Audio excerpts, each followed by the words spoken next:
Bonjour à tous et tous, correction de l'exercice PTB 1.0.0, exercice d'homogénéité en thermodynamique.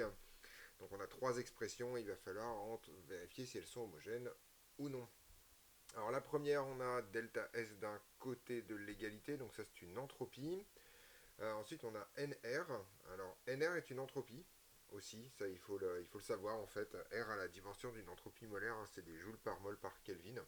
Donc NR, ça a les dimensions d'une entropie. Donc en fait, pour que cette égalité soit homogène, il faut tout simplement que ce terme soit en fait sans dimension. Alors sigma est une surface, P0 est une pression, donc l'ensemble est une force, mg est une force, ce truc-là est sans dimension, donc on a bien que cette expression ici est homogène. Je vais me mettre en vert, c'était possible. Voilà, c'est homogène. La deuxième, S molaire, donc là une grandeur molaire, une entropie molaire. Et ici on a une énergie divisée par une température, donc jusque là c'est homogène, mais par contre ici on soustrait une enthalpie qui a la même dimension qu'une énergie. Et donc en fait de part et d'autre de ce moins, ce n'est pas homogène, il faudrait un divisé par T ici, ou je sais pas trop quoi, mais en tout cas ça ne va pas. Dernière expression, on a une fraction molaire qui est donc sans dimension.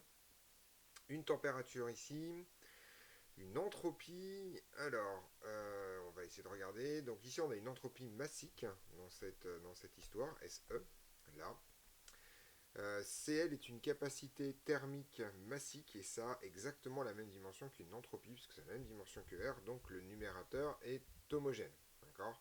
On va un tout petit peu, comment dire, oublier le fait que le logarithme népérien a rien dedans. Mais ça pourrait être une cause de non-homogénéité après. Ce log de t est pas très très sympathique. Donc déjà, il y a un problème ici, théoriquement. Et ensuite, on va regarder. Alors, une entropie multipliée par une température, c'est une énergie.